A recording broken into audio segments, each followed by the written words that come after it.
You're listening to the No Labels, No Limits podcast with best-selling author Sarah Box, where you get the inside scoop on the steps action takers and decision makers take to align their purpose to their principles and achieve their goals in business and life. We focus on the mantra, no labels, no limits, no excuses. Each week, you'll hear from remarkable guests who have overcome challenges and obstacles to succeed in the face of adversity. By listening to their stories, you'll get practical tips, tools, and resources you can implement today to bust through your own internalized prisons of worry and doubt. And now, without further ado, please welcome your commanding coach with plenty of chutzpah and heart, Sarah Box. Hey there, welcome back. This is Sarah. Thanks so much for joining us for another episode of the No Labels, No Limits podcast, a podcast all about shedding limiting labels and beliefs, basically so we can live out our dreams and shine bright in the world. Today we're talking with Ryan Foland. Ryan is a high-energy speaker, 3-time podcast host, brand consultant, and he teaches executives how to build personal brands, and he helps corporations become more personable. So think about that. That's a broad swath of skill sets there. His 313 method uncovers core branding messages to guide bespoke content marketing strategies. Ryan, I'm going to ask you more about that. As a 4-time TEDx speaker, Ryan has been featured in Forbes, Fortune Inc., and Entrepreneur, along with other publications, and his award-winning book, Ditch the Act, teaches you how to get ahead in business by simply being human. What a relief. The reviews actually are very highly favorable of the book, and they speak to how Ryan and his co-author do that being human piece from the first page of the book. And on a more personal note, Ryan has recently read Getting Things Done by David Allen, and for fun, he sails, he draws stick figures, and he raps. So do you think we can get a little freeform rap for you before the podcast is over, Ryan? I'm sure I'll find a way to wrap something up for sure. We'll do it at the end. You can actually rap the rap. Yeah, it's a good rap. Good way to rap. Well, I want to formally welcome you to the podcast show. It's good to have you here. Well, thanks. Well, whoever you have on the show, that sounds like a pretty interesting person. So I'm actually excited to hear what I have to say. Won't you just want to find out more? Well, let's start with this, because I like to ask all of our guests this question or a variation of it. And that is whether you do something every day or you have a routine that really lets you stay focused on your own goals and dreams. You know, I would say that when I do it every day, I can say I do it every day, but I don't do it every day. But on the good days when I do it, it's working out. Okay. And, I kind of danced around there because technically I don't do it every day, but it's something that I try to do every day. And I have to admit, yesterday I didn't do it, but the 2 days before that, I woke up and I did yoga before my day started. We also adopted what we call the bopper, which is an elliptical that my parents bought. They decided that they wanted to use it. They never used it. So they asked me if I could take it apart and remove it. And so it ended up in our backyard. So we've got the bopper. We've got YouTube and our favorite people to follow. And, I think at the end of the day, the better my machine is operating, the better it translates to everything. So that's the one thing. Get up, get outside, work out. Doesn't matter. It can be a skateboard session. It can be hunting for lobsters. But that activity, I think, has to happen for me to stay sane. Yep. Nice. No, I think so too. And there's something about being outside that, you can be in a grumpy mood and you walk out the door and all of a sudden it's hard to hang on to a grumpy mood. You have to work hard. It is hard to hang on to your grump when you're outside. And I'm a big cloud fan. If you ever search the hashtag cloud challenge on Twitter, you will come up with such amazing photos. And the concept is, if I can't see clouds that are inspiring, or if I do, I want to either share them or find others. And so years ago, I just created, there's an ice bucket challenge, this challenge, that. So it's like, okay, cloud challenge. I'm going to show you my clouds if you show me yours. And so I see clouds. I'm like, wow, that's great. And then I'll share it. And then a lot of other people will share what they see in that moment. And so it's kind of this way to teleport. And yeah, something like nature will definitely make it hard to hold on to your grump. That should be a book of yours. Hard to hold on to your grump. Well, I've been wondering what I should write about next. So hard to hold on to your grump is good working title for now. Yeah, or actually the grump is just good. So it could be like, get rid of your grump or let go of your grump. I think there's a lot of, the hump and grump. So how to get over your grump hump. Although you got to be careful though. You got to be careful. Anyways. Yeah, no, we're going down a real rabbit trail now because I could run with that and I'm not going to. So let's back up and put this back on you. And can you just share a bit about your background, some of what has led you to do the work you do today with the people you help? I think that what I do to help people is solving one of the biggest problems that they have. And I don't take this the wrong way. It's kind of cheeky, but I don't care what you do. You don't care what I do. Nobody cares what anybody does. The reality is, I think we're most interested, we're most compelled, and we'll pay money and attention to people who solve problems that we have. And so at the end of the day, it doesn't matter what I do. It's what I get excited about is the problem that I'm solving. And so if I take your question and I just substitute what I do with the problem that I'm solving, it comes down to clear, effective communication. Because when that's not there, bad things can happen or your potential will never achieve what it could. How I learned that in my life, I think started when I was in middle school as a freckle-headed, bleach blonde toadhead who would disappear to Catalina for 3 months every summer and come back and be an easy target to be excluded. And so I dealt with challenges of feeling belonging and was sort of harassed and bullied. We all have different degrees of it, but it gets in your head when you're a kid. So I turned to martial arts, and I'll never forget the confidence that I got when I learned how to communicate with my body instead of not knowing that I was communicating even when I wasn't communicating. So you can't not communicate. And that's one of the early lessons that I learned, which is the difference between slummed and scared and fearful versus just like grandma says, put your shoulders back and sit up, right? The power of a smile, the power of a eyebrow, like all of these things I really just discovered. And in karate and martial arts, it's like your back stance and your horse stance and everything is very like exaggerated. And it wasn't like I walked up to school and it's like, Hiya! But it just made me walk a little taller. And it gave me more confidence when I would decide to speak up. And I think that for me, if I track forward to high school and college, and we could talk for a lot. And if you do read Ditch the Act, I let it all out there. So you get to really know me for all these experiences. But in the times when the businesses that I've built have failed, it's not only, it actually wasn't as much about the communication to the outside world. It was about the communication internally. And let's talk about that, because that's it's hidden. People don't pay attention sometimes. And I think sometimes it's below the surface because we're not self-aware or having someone help us like you're talking about. So how did you come to that? Well, I didn't come to it multiple times in a row. And it ended up in bad situations. I had a business partner that physically threatened me, and I literally left at that moment, sort of stopped. A lot of little red flags before, but there wasn't the right communication. Flash forward with another business partner who actually ended up being not the best business partner, someone who I trusted on the surface level, but there was communication that wasn't happening, different pages. He ended up building a multi-million-dollar house in a different state under my nose. This was we had a large success on the outside. And when I found this out, it just created a trickle effect of where I literally failed, legaled up, years in litigation, and I actually got served 8 years later by the FTC because of what had happened 10 years ago. And all that's traced back to effective, efficient communication. And from the outside perspective, there's something very similar.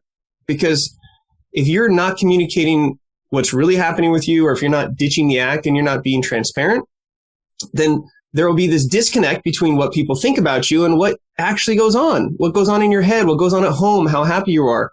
And so the greater that divide and the more you put on an act in different forms or ways, or you show up to work and you're like, all right, it's work time. I got to put on my work face.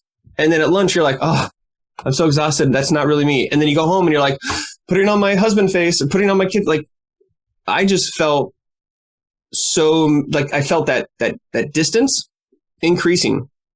And for me, the moment where I recognized that and then went, I'm sick of trying to put on an act. Here's actually what's going on. I've got a pimple. I'm actually nervous. I'm not feeling good about this. I'm scared. I'm this. I'm that. Help. Mom, Dad, I finally am now calling you. I've lost my house. I lost my cars. I try to pretend like things are okay and they're really not. Can I move in? Like, it took disastrous real world situations to get me to open up. And the more you recognize the value of opening up in little tiny bits to build a relationship with your boss or to build a solid relationship with your partner, I just think that it comes down to feeling confident to be authentic about what you want and what you need. And when you learn to ditch the act, that is what I think sort of unravels that whole thing. And it's a daily grind. It's something that like the working out. So there's it's not a one and done. Fast forward with that. I don't know. That's what I got for you. That's great. Because it isn't, you're right. It's not a one and done. You don't get to check the box like, okay, I've been authentic, done. Right. It's like, hello, it's a new day. What's ironic about this book in particular is that my co-author and I were very different people. And that is what made the book so strong, because he's someone who naturally shares. If anything, he naturally shares too much. And for me, I was always reserved and always trying to hide and put on some sort of a, no, I'm okay, I'm fine, when I really wasn't. And so the difference, the delta between us, what is the uniting factor is that when we open up and how we do that, that's where the connectivity happens. But as a result of writing this book, we really, when you write a book with somebody, it's like having a kid with them or buying a house with them. Everything's out on the table. And as a result of writing the book, I recognize that it was yet again not a healthy relationship for me in the long term. And I'm so excited that this book actually helped me to realize this earlier than it's been in the past. Because in the past, I would just continue to work on when it wasn't healthy until something extreme happened and then it would blow up. So I feel like for the first time, I got in front of it. Granted, it still was drama and chaos and emotions and hard, just difficult times. But I feel more like myself than ever. I'm more confident than ever. I've just moved forward.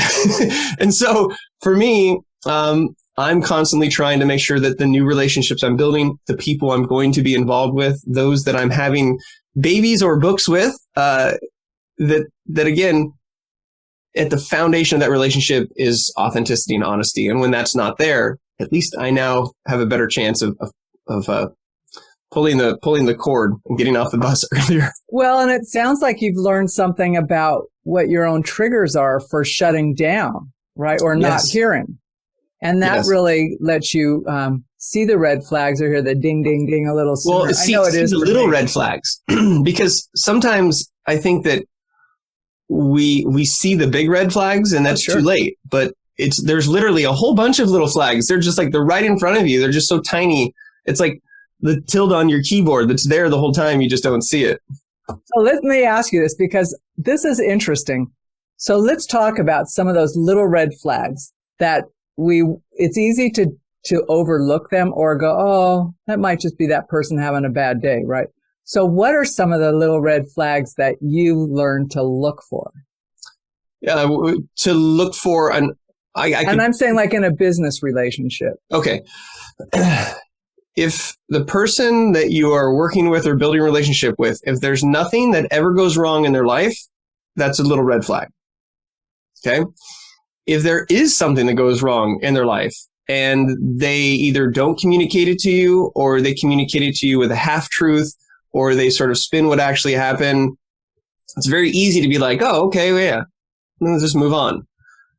But when things happen, there's sort of indications or forewarnings for the future. And sometimes it's not about trying to say, I only want to deal with people who don't have issues. That's not the thing.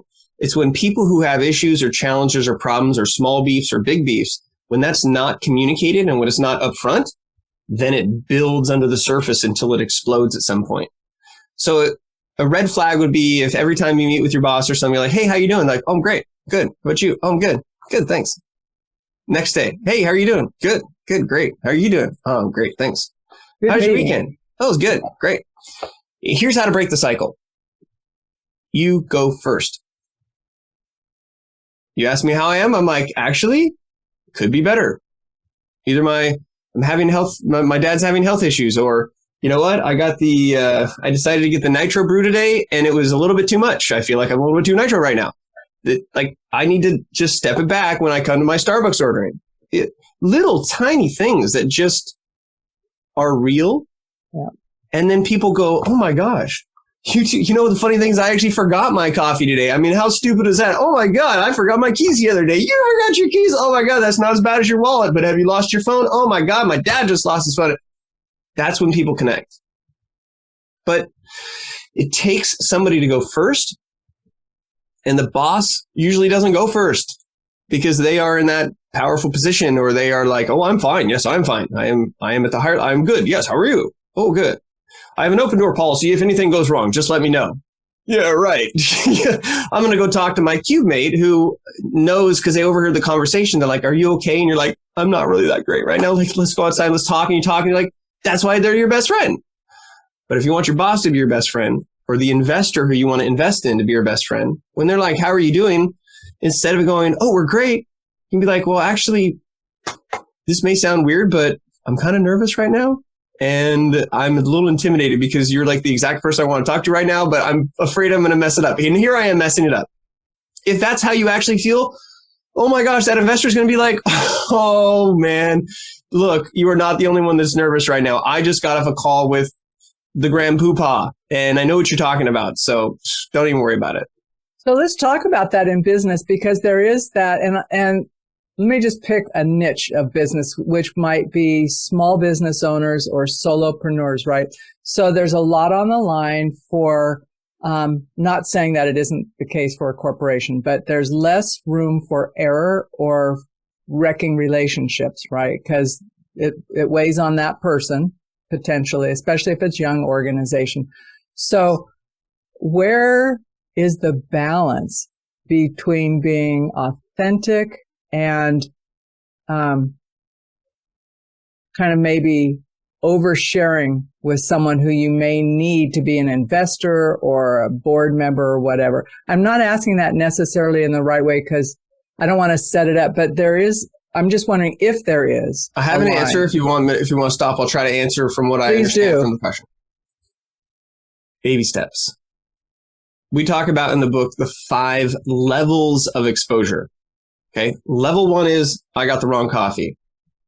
Level 2 is my dad was in the hospital 2 weeks ago.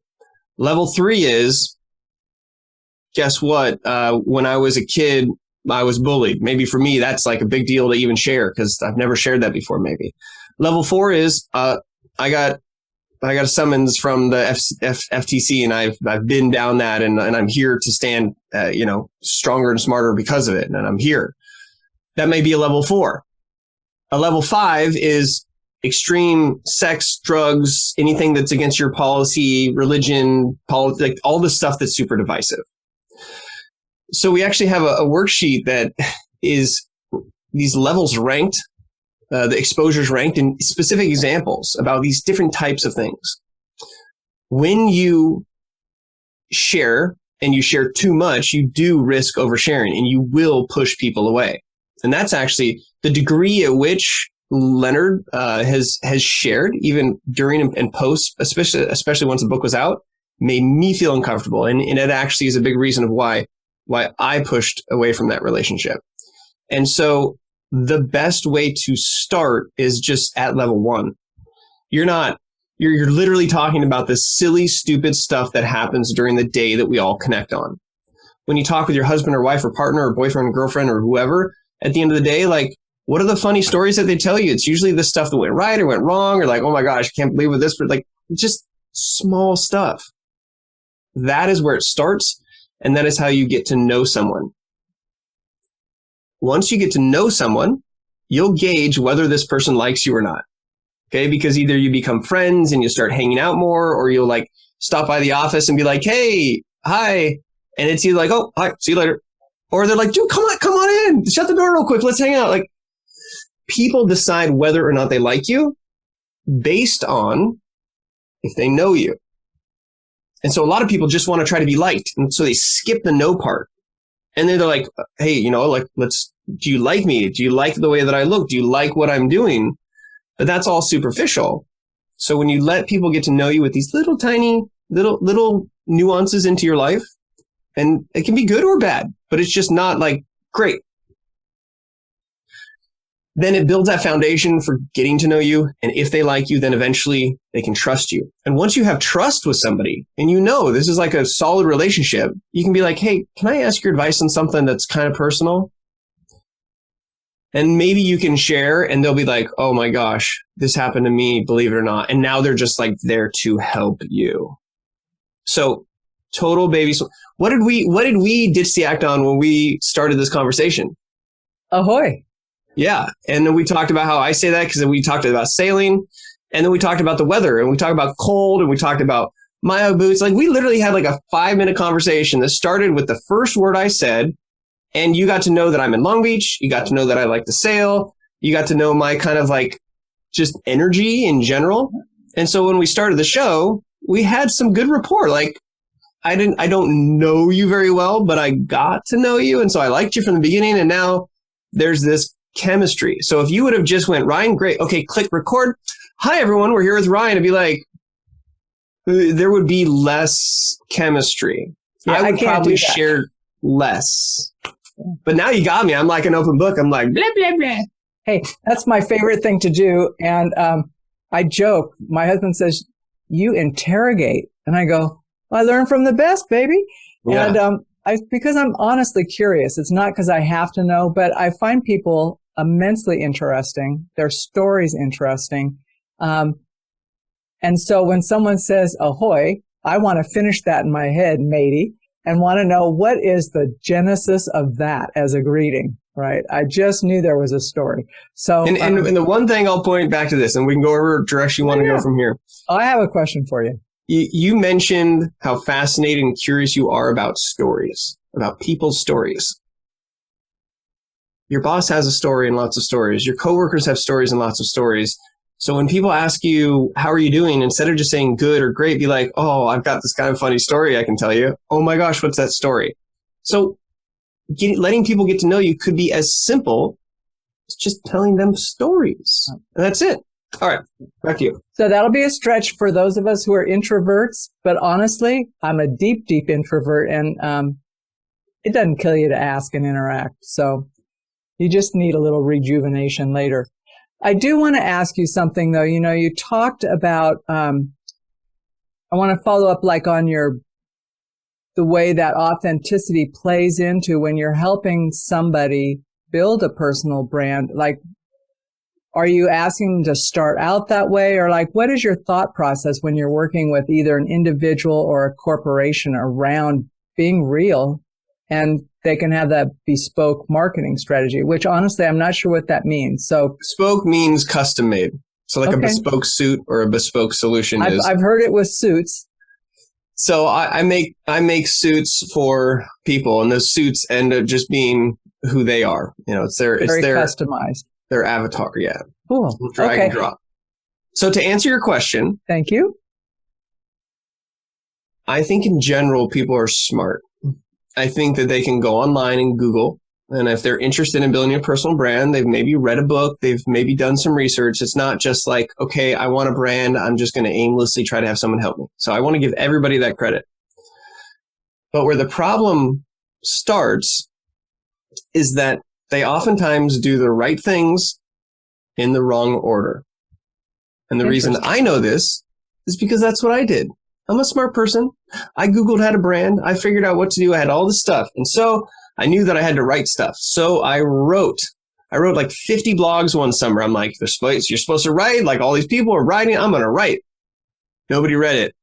They're like, to build your brand as a speaker, you've got to offer your services for free. You've got to do this. You got to do that. So I'm like, hey, I will speak for free. I will speak for free. And they're like, great. We're looking to pay somebody, or like, sorry, we don't have that experience. And that was one of the things that I learned from Leonard right out the gates when we first met at a kind of serendipitous party that we would have never met otherwise. And we ended up connecting randomly a few weeks afterwards, and the world worked to where we connected. And the first thing he asked me to do was write down a list of all the things that you're doing, writing blogs and all this stuff.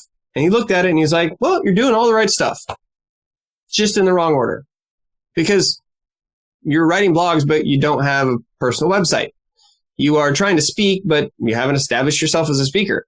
You're trying to do this, but. And so I was like, oh, so really we just like rearranged them and started at the beginning. And so my answer to your question is, the first step is to figure out what you want to be known for. And that is sometimes the hardest step, because we don't want to put our finger on it, because we do this and we kind of like this, and we're not sure about that, and then we also like this and we kind of like that, but then over here is this, and we have a side hustle for this. So like, and so that I think is one of the hardest things to do, but it's the biggest mistake if you skip that step. And I came up with a concept called the rapid reflection discovery process. And it all has to do with Post-it notes, and something I naturally started to do with clients is like recognizing what do you want to be known for? Write it down on a Post-it note. What else do you want to be known for? Okay, write down as many things on your Post-it notes as you want to be known for.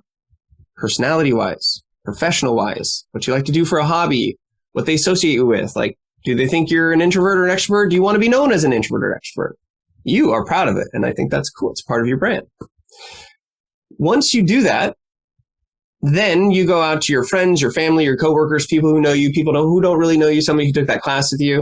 And you say, hey, I'm doing this exercise, and my homework is to have you tell me what you think about me. If you were going to describe me to somebody and I wasn't there, what would you say about my personality, about my professional work? What do you think I do for fun? What's quirky about me that you know? So you get, it's better if you have someone help. It's all got to be anonymous, right? So that you have good data and more than an N of one. And now you have two sets of Post-it notes. One color of what you think about yourself and another color of what people think about you. Why are we doing this? Is because it's very hard for you to answer the question, what do you want to be known for? You're like, oh, absolutely. So now you have two colors Post-it notes. You can do this digitally, and we have a worksheet, but I prefer tactical kind of stuff. I want to touch it. So a screen, a screen or a window or a mirror works really well, a big area. And you put all the Post-it notes up there. Then you start to group them together. Oh, I want this blue one that I want to be known as funny. And this other person said, this person tells good jokes. Now there's two colors in that little area. Repeat that process. And what you'll have is certain groups of Post-it notes that are only one color, certain groups of Post-it notes that are the other color, some random one-offs that don't seem to connect with anything, and then these magical circles or groupings where there's both colors of Post-it notes. And the reality is, my opinion, a personal brand is not just what you want to be known for, and it is not just what other people think about you. It's the intersection. And so you've done this exercise. What does the world think about me based on what they know, what they can see, what they can find, what they've experienced? And what do I really want to be known for? Independently, I've been shy about wanting to be a stick figure artist, so I'm afraid to share that, but I really want to be known as that. Put them all up there and you cross them over, and it's the intersection. And then pick the trait that you want to be known for personality-wise. I'm high energy. I just for me, it's that energy. Pick one trait from a professional standpoint that you want to be known with first on the level. For me, that's speaking. I'm a speaker. And then the final thing is what you do outside of work. What do you do for fun? And for me, that's sailing. So my brand, my core, is high energy. I'm a speaker, and I love to sail. I love the ocean. I love the nature. Now, do I like to skateboard? Yes. Do I like to scuba dive? Yes. Do I like to read books? Yes. I like all these things, but what starts is there, and everything trickles down. So when somebody says, hey, what are you all about? I'm a high energy speaker and I love to be in nature. Interesting.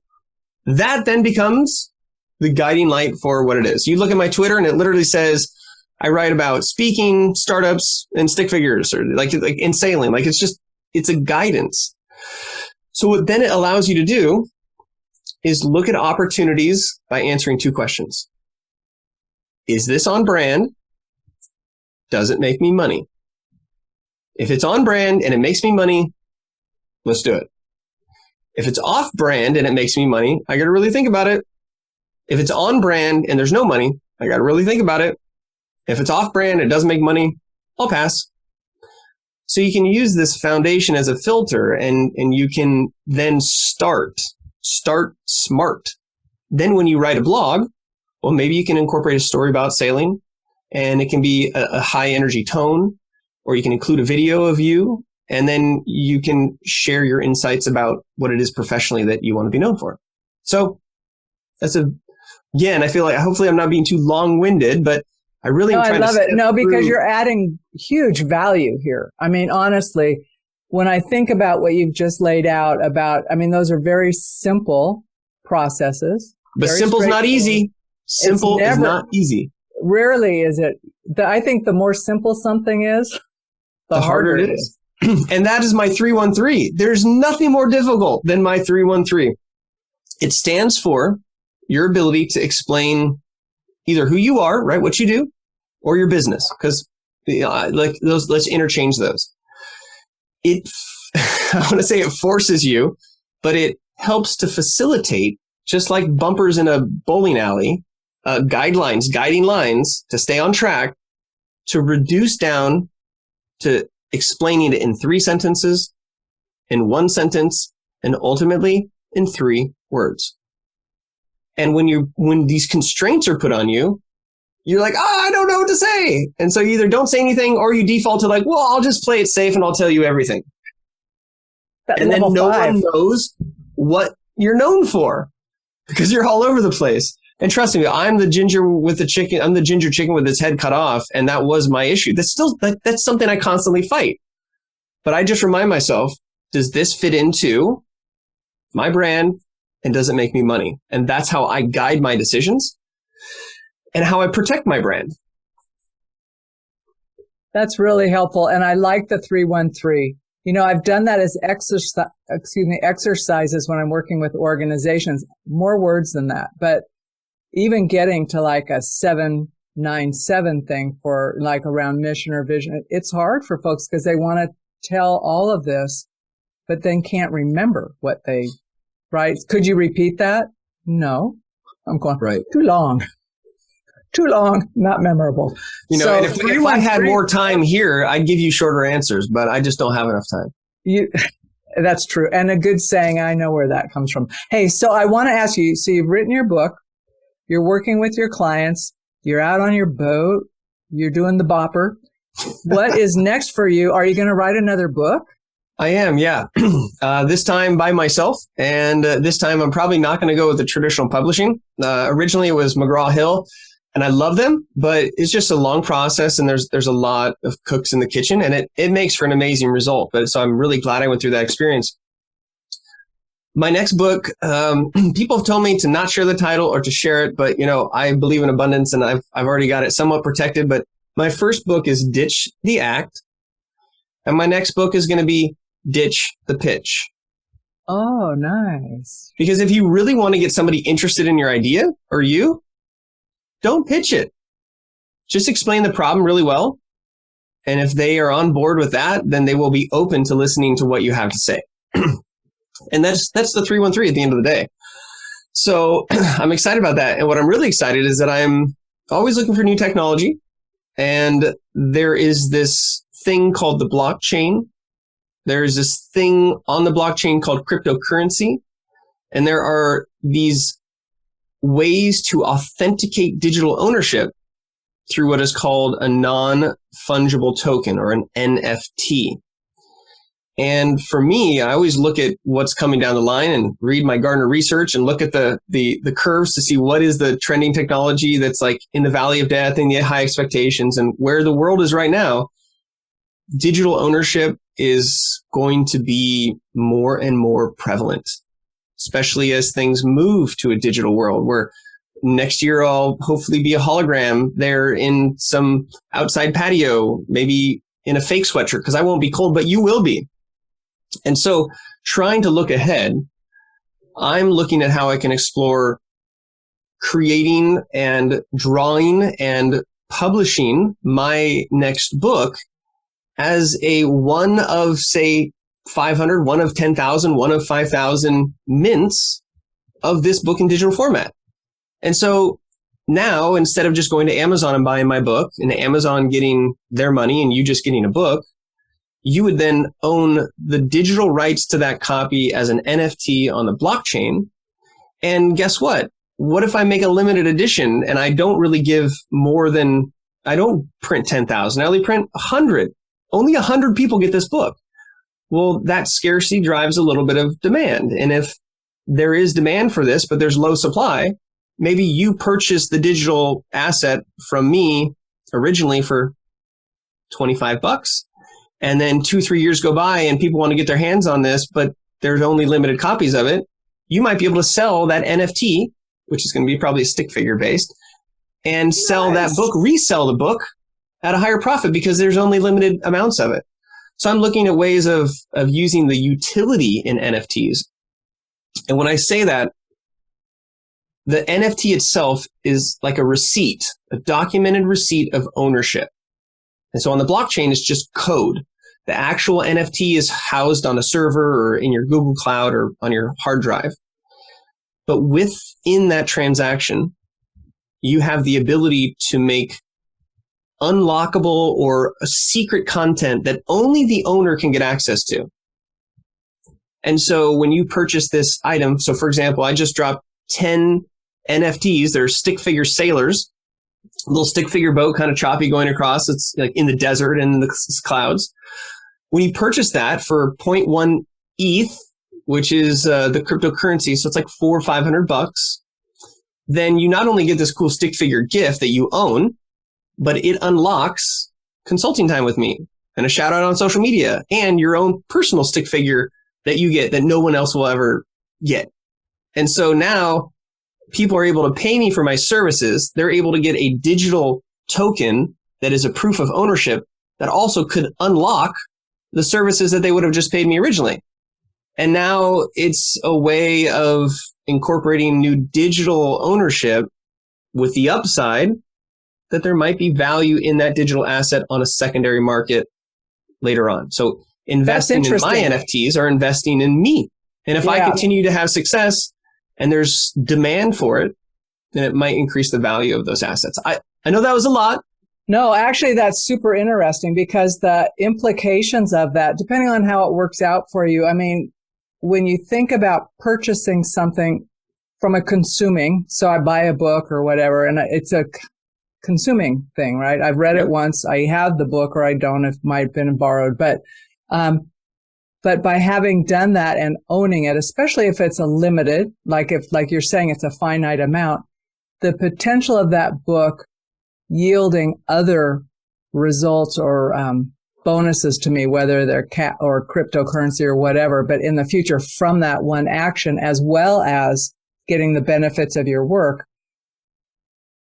It's a win-win, right? It's just if I can deliver more value to the customer with them doing the same transaction and giving them long-term value possibly, and personally for me to help introduce them to what the blockchain is and what crypto is. I look at it from an education excuse. If you want to learn how to make an NFT and buy an NFT, I just wrote an article on that. And if you wanted to buy one, you could buy one of mine as a test. Like, I want to be an excuse for people to dip their toe in. Yeah. I'm not in it to buy and flip multi-million-dollar monkeys and do all this stuff. Like, I'm more into the utility. And for me, the opportunity as a stick figure artist, don't laugh. It's I'm my not art. laughing. Okay. I was just, for anybody else who's like, stick figures? Yeah. Oh, come on. All you have to do is watch animation and get that stick figures are a big deal. Yeah. And my next big idea for stick figures in the metaverse is something I probably won't share with you right now because the best ideas have not really been made public. So watch out for stick figures in the metaverse. Hold on to it. But when you're ready to share it, I want to hear about it. I really do. Sounds good. We'll have at that moment, maybe I will be here in stick figure format. Oh, wouldn't that be cool? It would be cool. We'll see what the weather's like. I'll tell you what to wear. Wear that sweatshirt. Okay. I wanted to just follow up with something, and actually, I don't. I'll ask you a different question later. But I want to ask you. I know you have resources already where you're helping people online. So, can you talk a little bit about your free course? Yeah. So you can go to my website, ryan.online, and there's a free source button. You can also just go to ryan.online/start. And a pretty large domain company called Radix, they own domain extensions. You all know the .com. This company owns .online, .store, .net, .tech, .fun. .fun, how cool is that? So they partnered with myself and a few other creators to help come up with essentially a crash course in how to start a side hustle for people who want to flex their entrepreneurial skills. And it makes sense because you need a website for it, and you can have a .store, you can have a .online, you can have a .whatever. Just because your .com is not there doesn't mean the world has ended. So they asked me to be the first part of the course, which is coming up with an idea, validating the idea, and communicating the idea. And so that's what I really can help people with.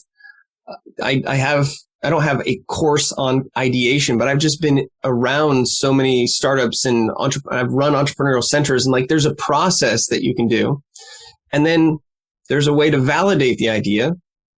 Then there's a way to communicate the idea with the 313. So you can have the best idea in the world, but if you can't articulate it in a way that gets people interested, it's no longer the best idea. So you can check that out. Of the other courses, it's a little bit longer because I end up telling stories and, I get animated and have fun talking about it. So I think the total is closer to 2.5 hours, but they're broken up into little lessons. And that's a fun resource for people to kind of get a start, understand how I kind of go about it. And yeah, that's there. Also, I write for Influensive, and there's a lot of resources there, which I basically create, like this last one, 7 steps to creating your first NFT. The backstory is that I've known about NFTs for the last year, but I just dragged my feet, I procrastinated, I didn't get involved, and it took a buddy basically pushing me over the edge. And then when I saw how easy it was, I was like, why didn't somebody push me before? So I documented that and I put it out there. So you can find me on Influensive, ryan.online/influensive, just a short link that brings you there. And then I would say another big set of resources are my podcasts. I have a World of Speakers podcast with almost 100 episodes, interviewing amazing speakers and just pulling the information from them. The World of Speakers, anywhere you get your podcast. If you want to learn and see people in the hot seat with the 313, the 313 Challenge. It is so fun to see how hard it is to break things down. So we do it in real time, and you're like, wow. One time we spent almost the entire show on just the first step, not even step 1.2. And so you listen, you're like, wow, I'm not alone. I'm not the only one being challenged with this. And then, of course, to be on brand, I also have a podcast called Good Jives, which is all about sailing from the West Coast perspective. And I partnered with a 40-year-old sailing magazine to produce it. So guess what? My podcast is about sailing. My podcast is about core messaging. And my podcast is about speaking. And if you look at what I said before, that's what I wanted to be known for. Yep. And that has been the guiding light to help me stay in those lanes. I love focus. And that is such a brilliant way to remove outside noise, or when you feel pulled in multiple directions, being able to filter that clearly. But to be able to filter, you have to know what your points are. What the filters are. And I will say, what has helped me, because there's so many cool things you want to do, like NFTs, like how does that fit in? Well, guess what? My NFT drop yesterday was of stick figure sailboats that pushes people to my consulting services. So now it's not like, hey, I'm an NFT guy. No, I'm the same guy that's been drawing stick figures, the same guy that's been helping people communicate better, the same guy who's talking about authenticity, but now you can get that in a new digital asset. And so again, it's when you have these definitions, I don't want people to think that like, oh, but I like NFTs, but I don't want to be known as a this. Once you set your definitions, you can find these things to overlap and overlayer. And sometimes when I can speak at a sailing conference and have my slides be stick figures, it stacks on top of each other. It's like, whoa, I got all checks in the boxes. Absolutely. Okay, this is the question I was going to ask you earlier. What is one takeaway you got or have held on to from reading Getting Things Done? The 2-minute rule. Tell the listeners what that is. And I'm not sure if this is audio or video, but I went out and actually bought sort of a time glass. And this is actually a 3-minute timer. Okay. So if there's a small thing that I need to get done, I flip this over. And if I can get it done in 3 minutes, I'll get it done in 3 minutes. If I don't think I can get it done in 3 minutes, then I put it into a spot where I know that I have more time. And for that, I have this Pomodoro timer. So I can time myself for 60 minutes, 45 minutes, 5 minutes. And it's like little sprints.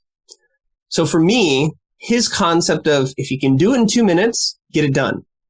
I've turned into if I can get it done in 3 minutes, get it done.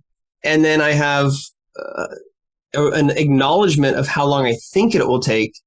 And I literally set the timer and we'll focus and run with that. So it has helped me to get things done. But I will say, to do what he wants you to do is like a full crazy commitment. You got to go all in to get the all benefits. So I plucked that out and still worked it within my system. Well, and baby steps. Baby steps. Now? You got to start somewhere. Yeah, I remember reading and going in depth many years ago on that and thinking, I don't have time to do all that. But I did. He says, you pull a few things and start. He even says too, he's like, you're going to tell yourself you don't have time for this, but once you do it, you're going to be good. So yeah, it's true. But my last book I read, believe it or not, was the NFT handbook. Oh, cool. And I blasted through this in a weekend. It's like big font and it's spread out. So again, if you don't know something, grab a book and read it and figure it out. I was at an NFT meetup last night, just meeting people. And so instead of being intimidated by new stuff or having FOMO that you didn't get your Bored Ape or your Bored Ape Yacht Club that's now worth $1 million, now is the time to like just learn and meet people and understand. We're always so early. It's just going to be the time frame of missing out on that window is just going to get shorter and shorter. Whether it's NFTs, whether it's the metaverse, whether it's Web 3.0, 5G, all that stuff. So Ryan, as we wrap this up, what is one message you want people, I know you've got 3 potentials, but what is one message you want people to take away from today? And where do you want them to find you? Because we've given out a bunch of different sites and information. The one takeaway would be more of a challenge. The next time somebody asks you, how are you doing? Instead of instinctively reacting, oh, I'm fine, I'm great, things are good. Try to find a level 1 exposure. Oh, I didn't get the best sleep last night. I don't know what was up with it. Or we ended up watching something way too late last night. Or I definitely think I ordered the wrong coffee this morning. Or how you doing? I'm a little tired, but it's because I worked out this morning, so I'm feeling good. My challenge to you is to answer that question of how you're doing just honestly at the lowest level and then see what happens. And what I'm guessing will happen is that they'll be like, oh, then they'll say something that's relatable, or they'll open up a little bit, or they'll admit to something that might be similar. And now all of a sudden you have this little connection here. And when you're walking by in the office, you're just like, you that head nod is not the normal, like, what's up? It's like, hey, dude, it's like, and you do that enough. And I think that's the easiest way to learn the value of ditching the act. And if you want to see how that plays out on social, if all your posts are always like, things are great, things are great, things are great, share something silly or stupid that happened.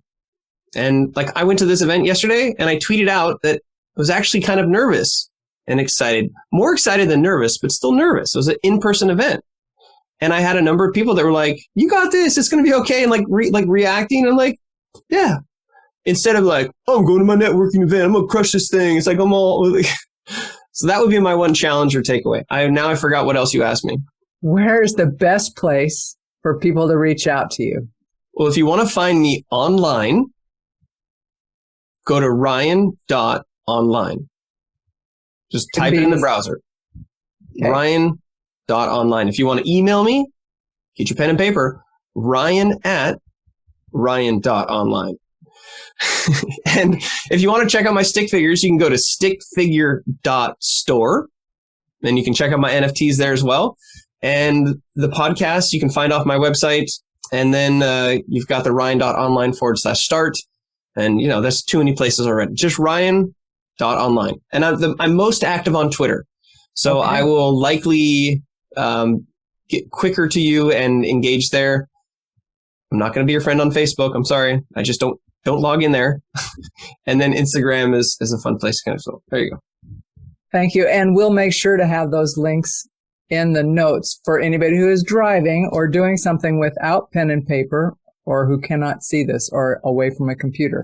So Ryan, I want to thank you for being a guest on the No Labels, No Limits podcast. And I am super excited to hear what you do with your stick figure art and your tokens and your next book. So have a good one. All right. Well, if I were to wrap this up, I would say, here is the deal. Let me give it to you real. The key to connection is to learn to be real because you are not perfect and neither am I.